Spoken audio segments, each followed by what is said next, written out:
Odamlar bor, mehnat qiladi.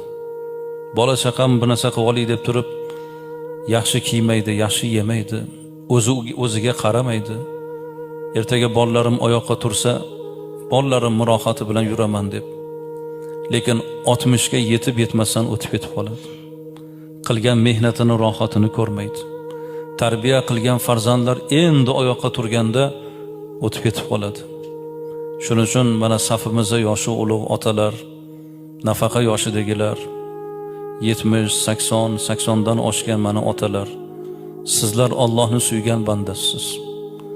Banda qilgan mehnatini, rohatini ko'rish, tarbiya qilgan farzandlarining ardog'ida yurish, keksalik gashtini surish, bu nuroniylik yoshiga yetish, bu hammaga emas.